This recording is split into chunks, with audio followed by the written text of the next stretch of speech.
Hey, and welcome back. We've been having a great time here at A Closer Look with Mayor Tony Yarber, Mr. Jason Goree. We've started a conversation about economic development in your city, the city of Jackson. Things are really happening around here. We're seeing developments happening not only on a large scale, but we're also seeing developments happening on a smaller scale. We've seen things that are coming online all in and around the city of Jackson. The Civil Rights Museum is springing up. There's work that's being done, plans for a new Westin hotel. It's really happening around here, Mr. Goree. It is. It's an exciting time. It's a good time to be in Jackson, man. And you know, we want to encourage people to spend a lot of money, spend a lot of money in development, spend a lot of money supporting small and local businesses.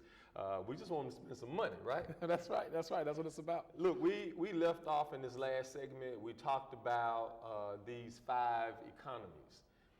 We talked about entertainment. I don't really think that people understand that there is no real place in central Mississippi with the opportunity to provide entertainment from one end of the spectrum, whether you're talking about for children, all the way up to adults or to families. There's no other place better than Jackson, Mississippi to do that. Talk to us about what your office is doing to try to harness that, package that, market that, and make sure that the world knows what we've known all along.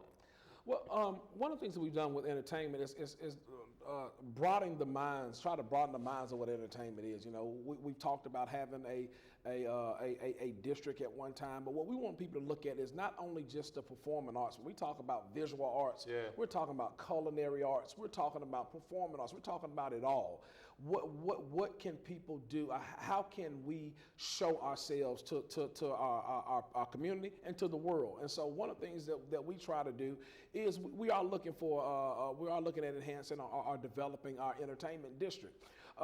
And so with that, and it's not going to be the end all, but this will be the nucleus of where people will go to get a taste of the city and the state for that matter, and then they'll be able to go from there to the other tentacles inside of our city. You know, I hear talk about, you know, entertainment districts and warehouse districts and technology. What's the purpose of setting up these districts? Well, one of the things you want to do with the district is you have a focal point to channel resources, where you can channel incentives, and then you have a place to brand. Because of course, a lot of times it's all about marketing, it's all about branding. Yeah. So when we look at setting up districts, like I said, we don't look at setting up districts to be the end all. We try to set up districts to, like I said, have a place to have incentives, but also a place to be able to say, here is the commercial for the rest of the city. So when they go into this district, they'll get a piece of Jackson and say, okay, now if you really want to get it, you need to go down here to this spot over here in South Jackson, or this spot over here in West Jackson. You can get more of what you're appetizing on here. The entrees are over in the rest of the city. Now you mentioned the word incentives.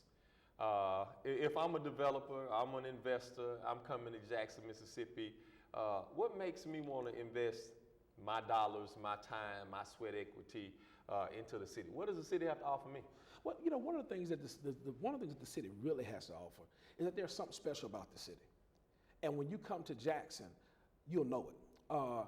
You know, so the biggest thing that we do, our biggest challenge in economic development is getting people to come see it. When they come see it, they don't have to be sold on it. So what is it? That's the thing. The it is so different to so many different people, because typically with a developer, a lot of times you don't know. We guess and we put these packages together that we think they want, but you never know what it is they want until they actually get here and tell you. So when they come here, everyone says that Jackson just has that it factor. They have that. We have that place that it's the place that you want to be. So what we do is we set up incentives, generic incentives, like whether we talk about ad valorem or whether we talk about tourism tax abatement. That the state has been great partners working with us on things like that. But really, what they want to see is the city willing to work with me? Because they know that developments, we say it takes 8 months, but you always have problems. So it'll wind up taking 16 months or 24 months. But what they want to understand is that the city's there, they understand my plight, and they're willing to work with me through it. You hit the nail on the head, because I think, and again, I'm not a developer, but my common sense kicks in. So if I have budgeted for a project that takes 8 months to develop, and after 9, 10, 11 months, I'm probably losing money. That's right. And so you're saying that as a part of the incentive, that the city assists with that developer in their timeline. What are you saying? What I'm saying is that inside of that development, or inside of working with this city understands, meaning that we're not going to batter you and try to make you the bad guy. What we're going to do is say, hey, brother, how can I partner with you? Or hey, sister, how can I partner with you? And we can get you past whatever this barrier is. So what does that look like? What is that partnering? Because understanding is one thing, but is there a structure? Is there a 1, 2, 3 step, 8, 9, 10? What helps me as a developer see that the city is interested in what I'm doing? Is there a program? Is there an office? What is that? You know, one of the things that really helps is that when these developers come in, especially on different projects or what we consider major projects that fall in line in our economies, we assign a point person to that guy. That girl, and they're there walking through the fire with them, and they know that they're not alone. So they're not going to public works by themselves, or they're not going to planning by themselves. They have an advocate inside of this administration in the Office of Economic Development that says, brother, I have you. So because like I said, a lot of times developments are like fingerprints. You know, if you've done one development, you've done one development. You know, I mean, it's because they're all different. But you have that person there that's going to walk with you through the city administration and make sure that whatever hurdles they are that can be overcome, we'll overcome them. We'll overcome them together. So you're offering a technical assistant. We got a technical assistant, man. So this person, I reach out to the city and I say, I want to do development. First of all, what's step one? I come to the city. And I want to engage the city. Who do I call? What do I do? The first thing you do, you call our office, 960-1638.